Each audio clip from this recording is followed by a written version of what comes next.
Good afternoon, everyone. My name is Franca Tamaris, the Events Coordinator at the Melbourne Energy Institute. Before we begin, I'd like to acknowledge that today we're gathered on the lands of the Wurundjeri, Woiwurrung and Boonwurrung people who have been custodians of this land for thousands of years, and we acknowledge and pay our respects to their elders past and present. Thank you all for joining us today for the Australian Energy Market Operators Quarterly Energy Dynamic Report for Q3 2024. Some housekeeping rules before we start. All questions must be submitted through the Q&A option on the menu, as the chat function is disabled. We will try and get through as many questions through the session, and at the end as well. We will endeavour to get through as many of those as we can, as time permits. Now, to introduce our speaker for today, please welcome Kerry Galloway, Manager Market Insights at AEMO. Kerry leads a team responsible for the Quarterly Energy Dynamics Report, a key publication from AEMO. With 20 years of experience in the energy industry, she has worked in various areas of the wholesale and retail gas and electricity markets, including demand forecasting, network planning and connections, and market reform delivery. Kerry holds a Bachelor of Engineering, Mechanical Engineering, Bachelor of Science in Applied Mathematics from Monash University. Today's moderator is Dr. Sleeman Mahana, Senior Research Fellow, Integrated Energy Systems from the Department of Electrical and Electronic Engineering at the University of Melbourne. Welcome them both. Thanks again for joining us. Now over to Kerry. Thank you, Franca, and thank you for having me here today to discuss the Quarterly Energy Dynamics, or the QED, as we often say. So AEMO's Quarterly Energy Dynamics provides a detailed overview of the quarterly outcomes for all the markets that AEMO operates, which is shown here on this slide. But today's presentation covers the National Electricity Market, or the NEM outcomes, and the East Coast gas markets. So I'll be starting with the NEM outcomes, focusing on demand and price trends, interconnector flows, and frequency control and ancillary services. Then we'll have a break for Q&A, and then I'll move on to discussing the NEM generation outcomes before ending up with East gas market dynamics. So to kick off, NEM dynamics, as I mentioned. So talking about the demand, Q3 2024 was defined by particularly cold weather in July and early August, before sort of warming up in mid-August and into September, which was quite a large contrast to an overall warmer Q3 2023. So these lower temperatures led to a need for increased heating, and then that led to increases in underlying and operational demand, which are shown here on a regional basis on the chart in the top right. So overall, underlying demand was up 3.4% and operational demand was up 2.6% compared to the same quarter in 2023. And the largest increases in demand were in Victoria, which had a 5% increase, followed by Queensland, which was up 3.4% to what was actually a new record Q3 high for Queensland, and then New South Wales was up 2% year on year. So if we look at the distributed PV impact, that did grow from the year before at 11% overall, but it was actually quite moderate growth in the southern states, particularly in South Australia, where it was marginal, and Tasmania it actually decreased a little bit. So this is kind of explained a little bit by this chart on the bottom right, where we can see these sort of purpley lines. That shows the solar exposure for the average over the quarter. And for Q3 2024, this decreased compared to a year ago across all regions. And that led to so those sort of cloudy conditions then, reduced the output from the distributed PV systems. And we also had a moderation in the growth of installed capacity. So year on year across the NEM, we had a growth of 14% year on year in installed capacity, but that was a sort of reduced from the two previous years, which had both been 18%. So we didn't have as much growth in distributed PV impact to offset the growth in the underlying demand with that colder weather, and that led to increased operational demand across all hours of the day, as opposed to some quarters where we see that the distributed PV impact offsets the underlying demand. In this quarter, we did have this on average 555 megawatts increase in operational demand. So that feeds into our price outcomes. So looking here, these are the wholesale price outcomes for the national electricity market. And the chart on the top right here shows that the quarterly average price for Q3 2024 across the NEM was $119 per megawatt hour, which represented an 88% increase from Q3 2023. So we will be looking at the price drivers in more details, but to sort of summarise, this was really driven by that higher operational demand, which was higher on average in both. We had incidents of quite high peak demand as well. Reduced hydro generation, and those led to greater reliance on higher price generation. And we also had a number of network outages limiting interconnector flows. And we can see here that the prices were definitely, quite a bit higher in those winter months of July and August, before reducing to $46 per megawatt hour in the spring month of September.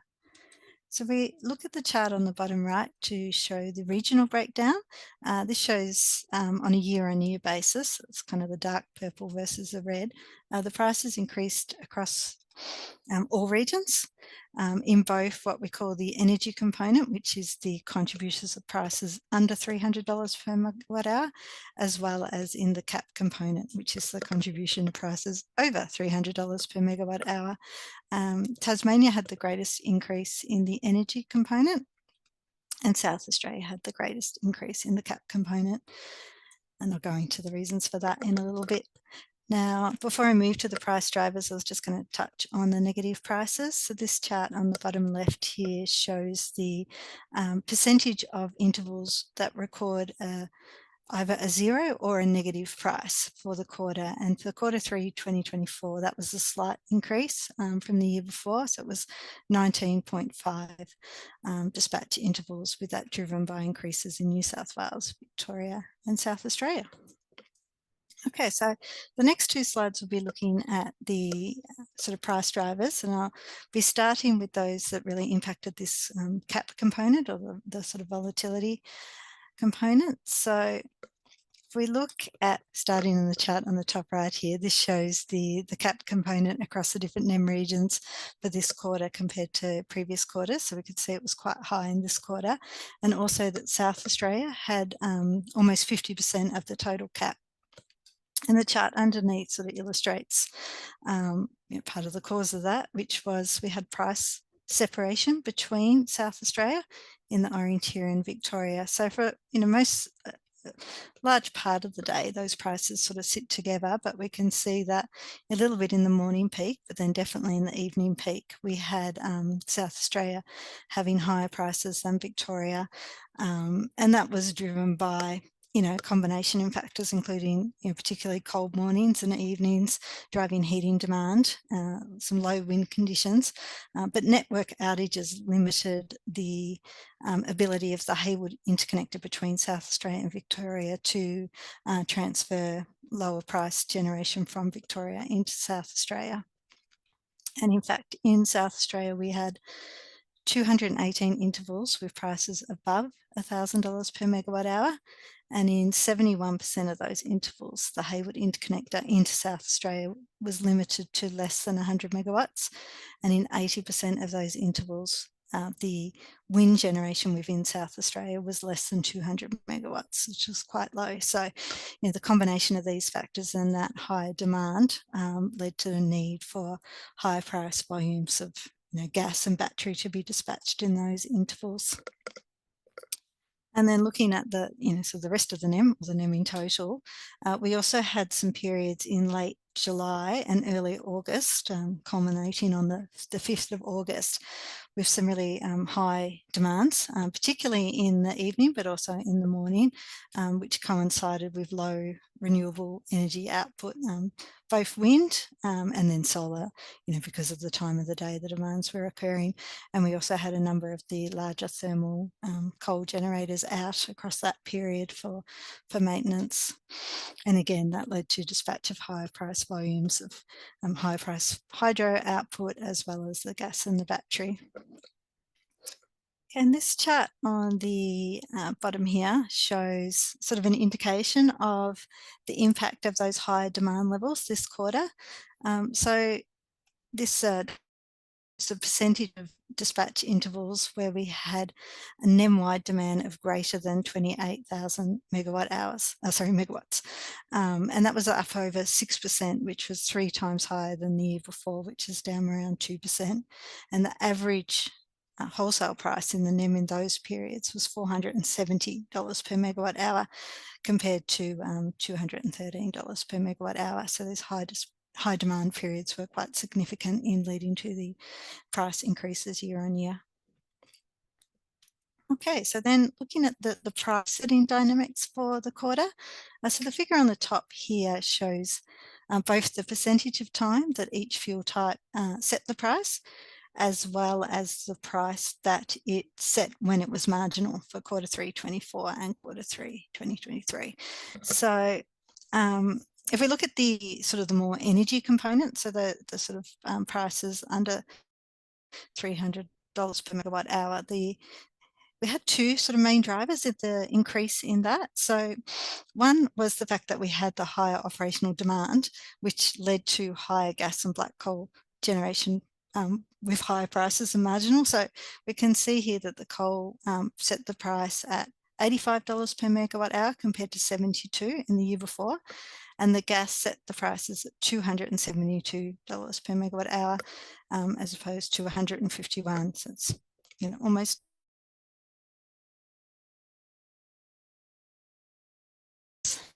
as such, because gas in fact offered more volume at lower prices compared to a year ago. But it was more just because we're in that higher demand, so therefore we are the market is more often settling in higher price bands. And the second sort of factor was the hydro pricing, which was $134 per megawatt hour compared to $65 per megawatt hour in the year prior. And this change was a change in offer volumes. So the hydro generators did reduce the volume offered at lower prices this quarter compared to the quarter before. And that was really driven by much lower rainfall level in the quarter before, so quarter 2 2024, as well as the start of this quarter, meant that they had much lower storage levels. So in order to conserve water, they reduced their offers at the lower prices. And that impacted the NEM overall, but had the largest impact in Tasmania, where their energy prices were up 240% year on year.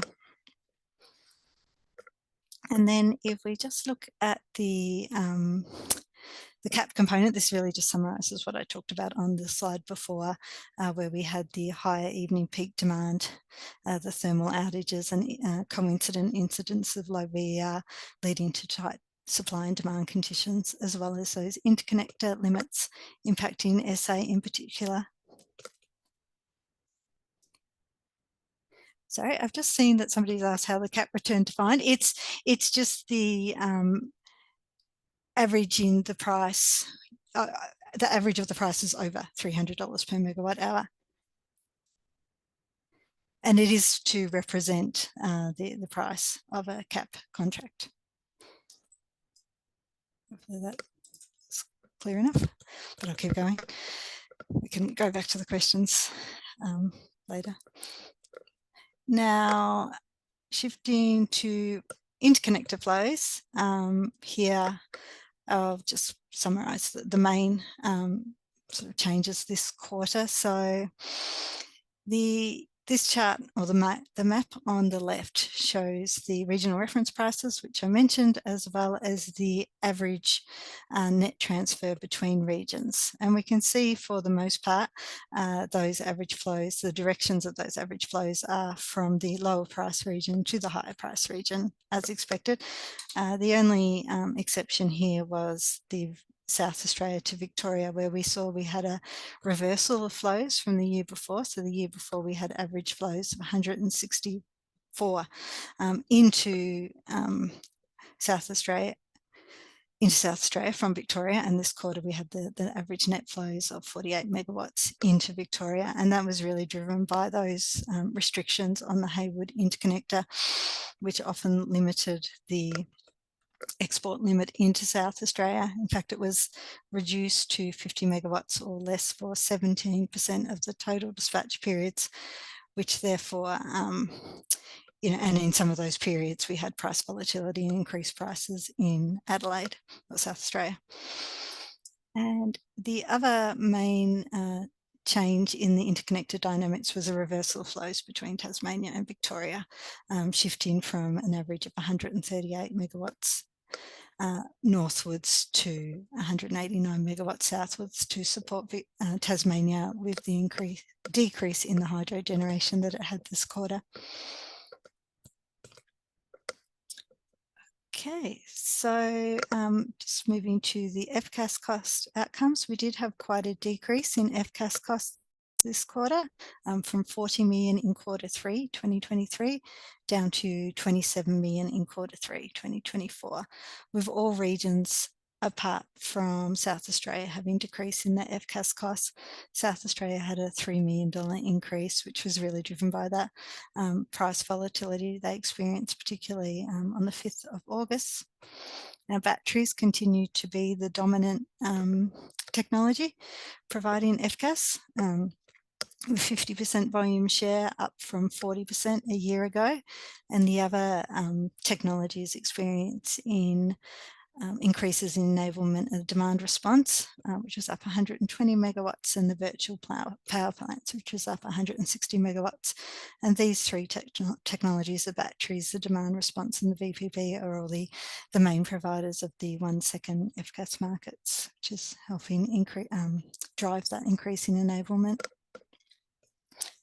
Okay, so before we move to the Q&A, I'll just touch on the connections for the quarter. So the chart on the left here shows the gigawatt capacity of the in each stage of the connections pipeline as at the end of Q3 2024 compared to as at the end of Q3 23. And the chart on the right shows the gigawatt of capacity that met the various connection pipelines during the quarter. So as at the end of Q3 2024, we had 45.6 gigawatts of capacity in the pipeline, which was a 36% increase from the year before. So most of this capacity is variable capacity, but it also includes 14.6 gigawatts of battery capacity, which was an 87% increase from the year before. And the majority of this capacity is in the earlier stages of the connection process, so application and project implementation, but we are also seeing good step-ups in the amount of capacity reaching registration, as well as the full output commenced, which will then flow through to additional supply in future quarters. Okay, I might pause there now, Sleeman, for questions. Yeah, we do have a question online.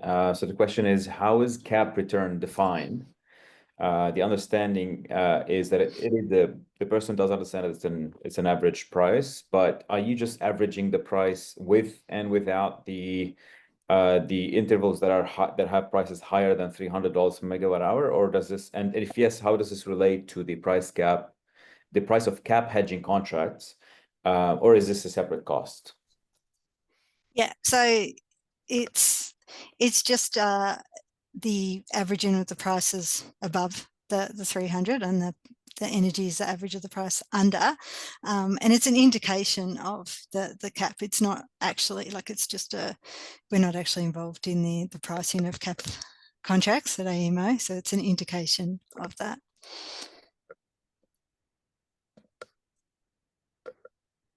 Yeah, so we can wait until the end for more questions to come in, but I can ask a quick one in the meantime. I've been noticing that the prices in New South Wales in particular have been recently very volatile. I've seen a lot of market cap prices recently. Are the reasons behind those the same ones you just outlined already? Yes, definitely. Recently in New South Wales, we're having very high demands. I mean, this time it's driven by warm weather, not cold weather, but it's the same warm, demand is impacting the demand. The weather is impacting the demand by causing additional cooling load, and we do have quite a few units out on maintenance, either planned or unplanned. So it's just leading to tight supply and demand conditions. Yeah. So compared to last year, how is this an increase in the frequency of market cap prices? At this time of the year, yes, definitely. Yeah. And is this envisaged to keep increasing in the future, or this is something that remains to be seen? Yeah, I mean, it's always a combination of factors that occur. So this time of the year, it's still spring, we often have a lot of generators out on maintenance because it's generally a good time to do that. But then you end up with this unseasonably warm weather, and yeah, it's just unfortunate sometimes that these things happen together.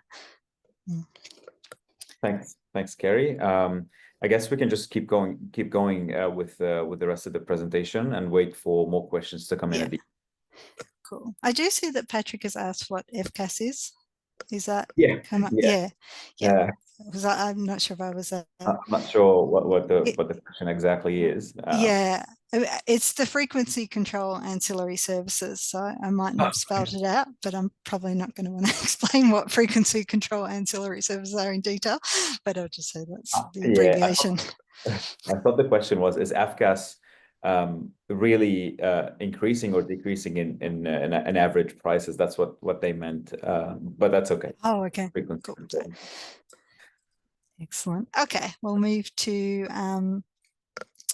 generation and then the gas. So this slide shows the overall changes in generation year on year for the quarter, and then the chart underneath shows that same data but on a sort of time of day basis. So with that increase in demand that I just mentioned, the totally quarterly average generation was up 4.1% to meet that increase in demand, with all fuel types apart from hydro, grid scale solar and brown coal increased. So the increases in the wind generation was the biggest, and we also had increases in distributed PV, and that led to an increase in the overall contribution of renewables, which was up to 39.3%, which was a new high for a Q3, up from 38.9% in the year prior.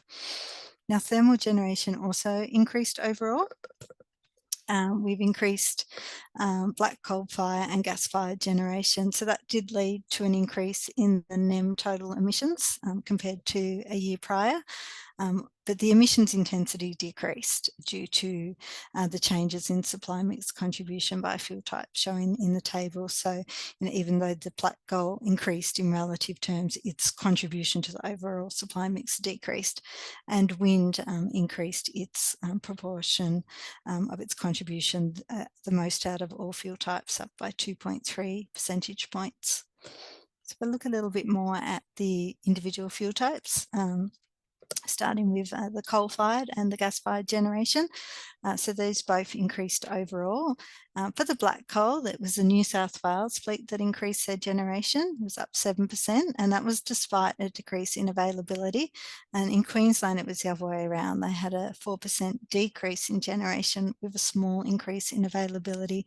And that was very much those changes, relative changes in output, were very much driven by their changes in their offers, with the New South Wales fleet offering more capacity at lower prices compared to a year ago, and Queensland offering less volume in the lower prices compared to a year ago.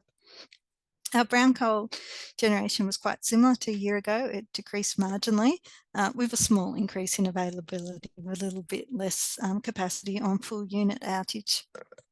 And sort of the biggest change in growth terms was the gas generation, which increased 29%, and that increased across all regions, in particular in those winter months of July and August. And particularly notable was the increase in the gas generation in Tasmania, which is the highest we've had for a Q3 since 2012, and averaged sort of around 150 megawatts in the first 2 months of the quarter, before reducing to just 2 megawatts in September.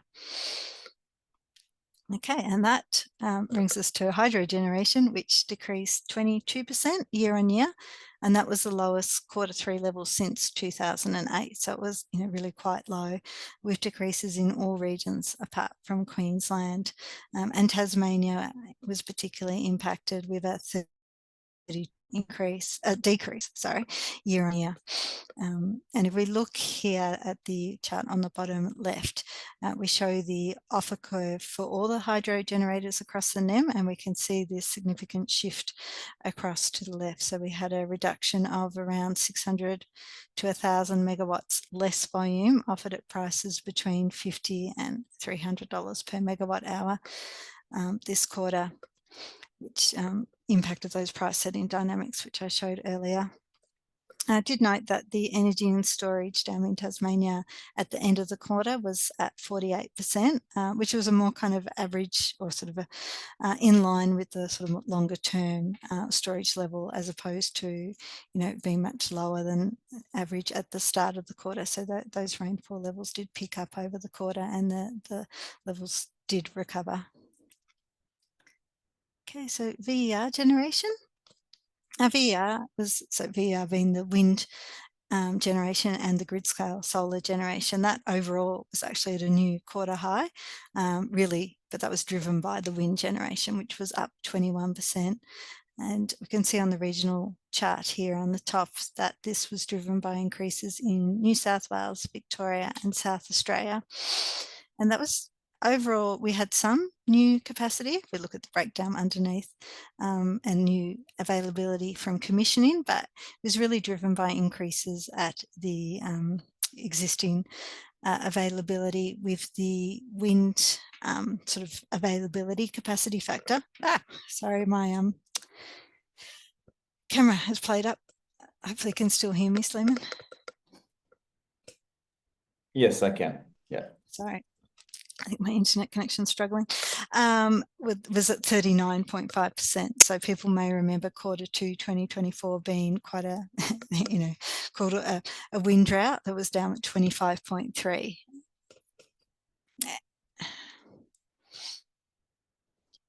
And sorry, can you still hear me? Yep. Okay, cool. I've just lost the Zoom thing, so I'm just going to have to assume you can still hear, see the slide and everything. Okay, and solar generation, as I mentioned, did decrease overall. We did have some added availability from new capacity and commissioning capacity, but overall the availability was decreased, and we did have an increase in the offloading, and that sort of decrease in the existing availability was driven by that lower solar exposure, which I mentioned earlier. So it was a cloudier quarter compared to the year before. And we did also have some network outages in New South Wales, which impacted the ability of some of the solar farms in New South Wales to generate during those outages. Okay, so that was sort of on average, but if we look at the renewable contribution on a sort of peak basis or a half-hourly basis, we did have a new renewable contribution record during the quarter of 72.2, which was on a half hour on the 9th of September. And that was a slight increase from the previous record of 72.1 back in October 2023. But I will note that that has since been broken multiple times, with the most recent at 75.6 on the Wednesday, 6th of November. And we also had in this quarter some record high peak renewable potential, which is, so that's the availability of energy, renewable energy resources. So they had the capacity to exceed 100% of the underlying demand in 2 consecutive half-hour periods on the 18th of September, reaching a high of 100.5%. And this chart here shows the generation mix by time of day on that day. And in the time the record was set, we had approximately 8,000 megawatts of wind and grid scale energy sources which were not dispatched. But if they were able to be dispatched at their maximum availability, together with what was actually dispatched from the other renewable sources, the total renewable output would have surpassed the NEM total supply requirement by 124 megawatts. Okay. We'll look at the, have a little bit of a deep dive into the battery storage revenue. So that increased this quarter to 76 million, which is up 135%.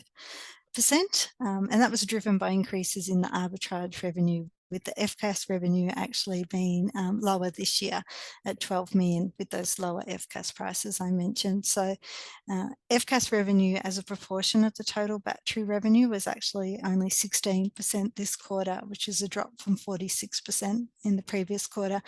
So quite a bit lower than it has previously been as a proportion of revenue.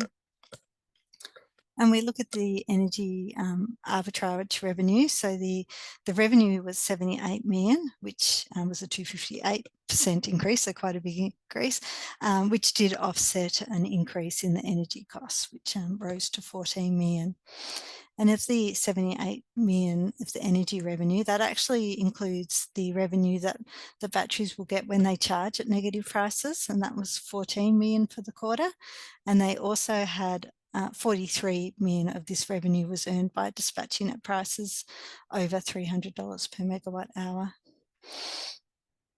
So this increase in the energy arbitrage revenue was both a factor of increased battery generation, which was up at 86 megawatts on average, which is a 62% increase, driven by additional battery capacity and availability, and also an increase in the price spread, which we show here. So the price spread represents the energy arbitrage revenue per megawatt hour of generation. So it effectively shows the difference in the average charge and discharge price across the NEM, and that was $339 per megawatt hour, which is quite a bit up from the $150 per megawatt hour in Q3 2023. So really reflecting that higher price volatility that enabled battery operators to capture more value in this quarter.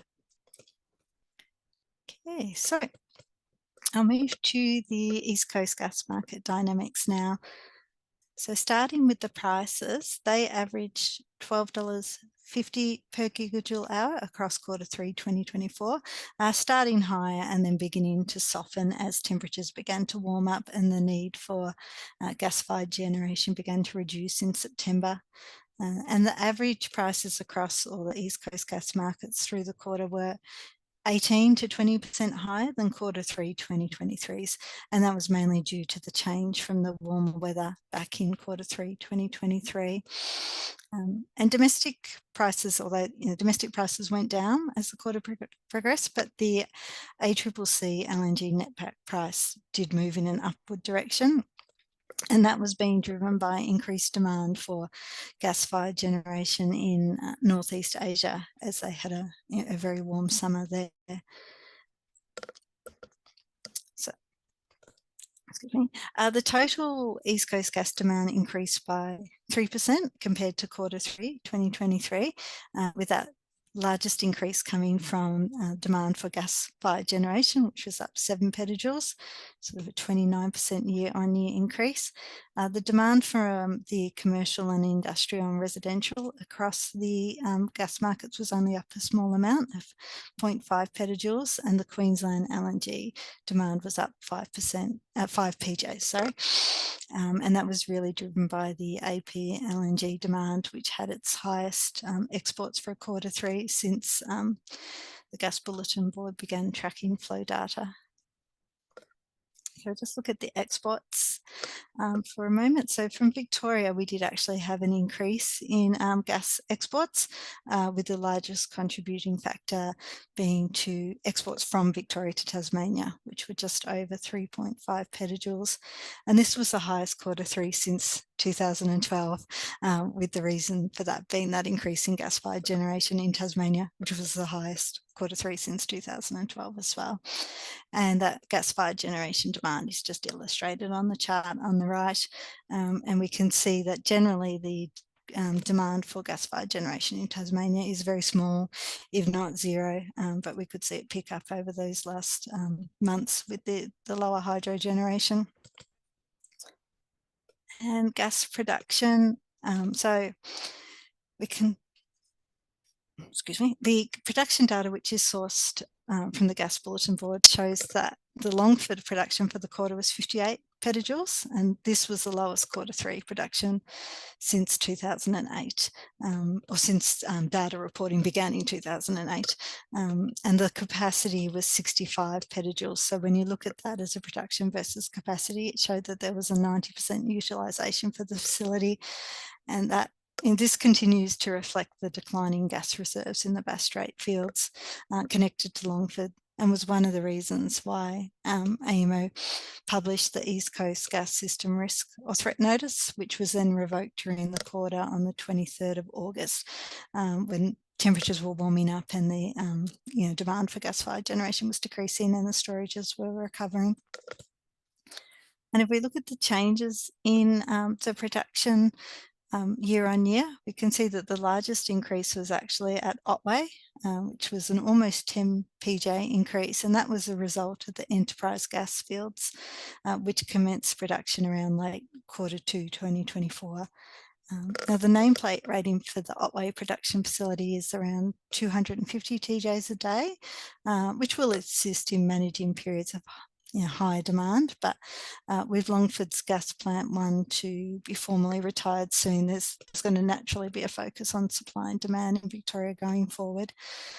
So we do recommend people look at the AEMO's gas statement of opportunity and the Victorian gas planning report, which will comment on those supply and demand dynamics in much more detail, with those reports expected in late March next year, before the winter period commences. That was the end of the formal presentation. Thank you, Kerry. Okay. We have a question for you. So this one is related to the electricity, the NEM part of the conversation, in particular about the Haywood interconnector. So the question is, what were the drivers of that constrained operation of the Haywood interconnector?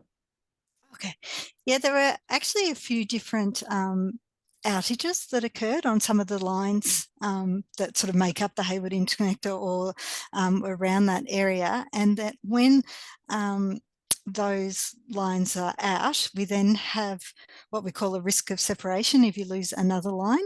So they limit the flows into South Australia to a level that then the state can recover if it does get separated.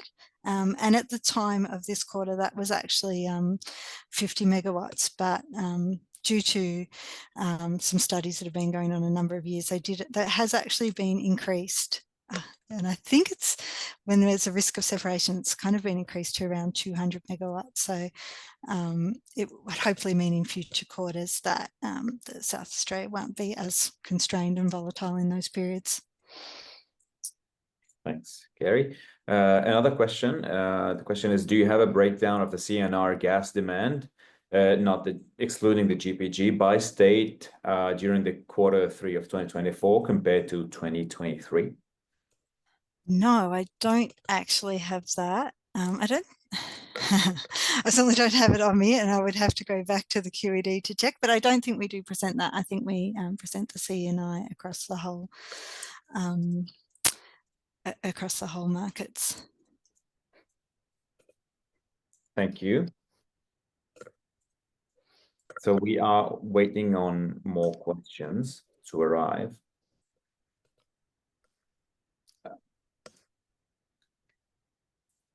But in the meantime, I can ask one. We know from AEMO's recent integrated system plan that we're still going to need significant amounts of gas-fired generation in the future for as a backup for the variability of renewable energy. And now looking at the Longford production and what you just mentioned about the Bass Strait fields being, of course, depleted over more and more, getting more depleted. What is the outlook to the future when it comes to, supply adequacy for these gas-fired generators from now until 2050 to support, this variability of renewable energy? Yeah, so the GSU does sort of have a number of potential supply sources, from LNG import terminals to different upgrades and so forth. But I think that it's really going to be a matter of there's commercial decisions and then there's government policies as well. But yeah, so I'd really have to defer to the gas statement of opportunities to the next one in March to give an update on those supply sources. But I think there's a general recognition now that that there is a need for gas to support the transition, which hopefully will mean that the right policies are in place to support that investment. Indeed. We now do have a few more questions that have just come in. So the first question for now is regarding the 500 megawatt Q3 average underlying NEM electricity demand increase. Can you comment to what extent is electrification, example heating from gas, is contributing? Yeah, I mean, it's a good question, because we do notice that if we had those very cold temperatures, and at the same time we noticed that whilst the gas residential demand was up, it wasn't up to the extent that it used to be up for those conditions. So we are definitely seeing signs of that, substitution. But it's, in this kind of timescales, it's probably a little bit difficult for us to make a definitive call. But we're definitely seeing those signs, and it's something that our forecasters are looking into in more detail for the ESO, the Electricity Statement of Opportunity forecast. But yeah, we did notice that I think it was only the second winter since we've been looking at going back many years, where we didn't have the gas in demand in the Victorian system exceed 1,000 TJs a day. So we've definitely seen signs of that switch. Yeah, thanks. The next question is, we saw the chart when in September there was about 100% renewable availability. Why it wasn't dispatched by generators? I'm not sure I fully understand the question, but it's referring. Yeah, so it's referring to. Right. I think it's referring to this one where we said we had like 8,000 megawatts not dispatched. So I mean, a lot of that was just economic reasons, because it was offered at prices higher than what the price that the market actually cleared at. But I mean, so that even saying that, if it was all offered at prices, lower prices, there would still be, at the moment, we still have system constraints on the amount of thermal generation that needs to operate to make the system secure. So it's a bit of both the economic reasons as well as system security. Yeah, that's right.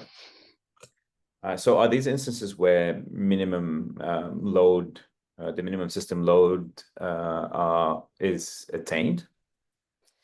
Yeah, for this one, it wasn't because because of those economic reasons that didn't occur.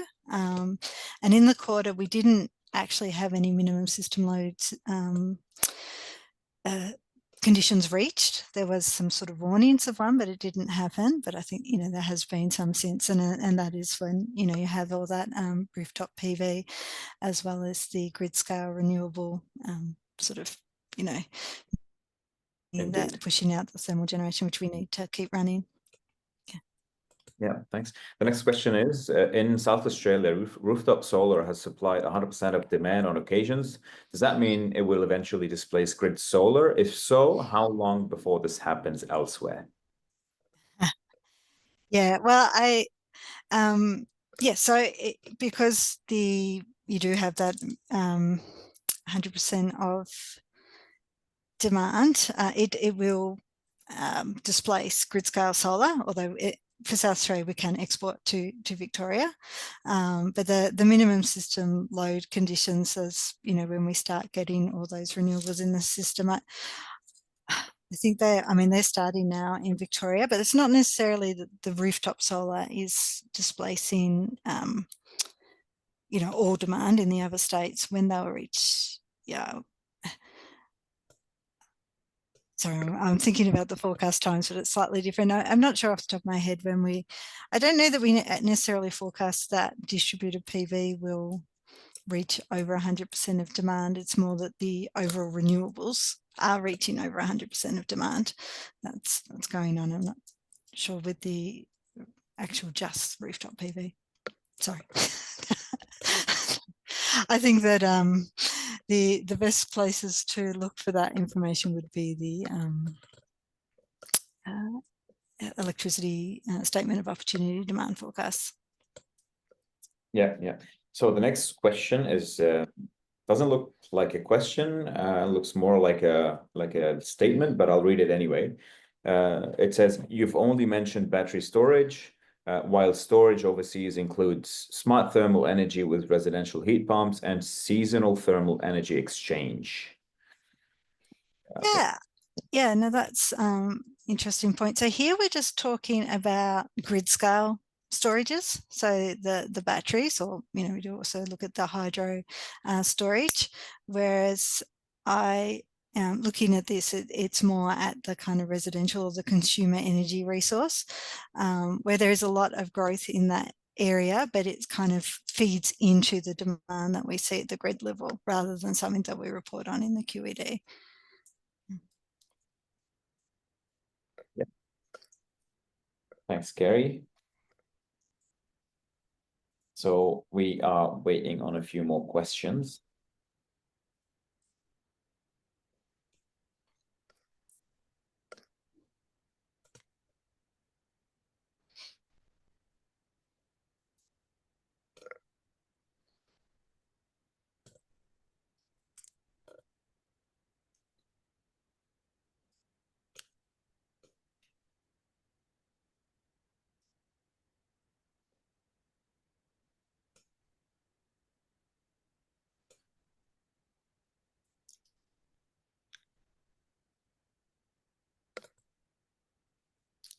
All right, so there's the next question is, do you track renewable energy spillage?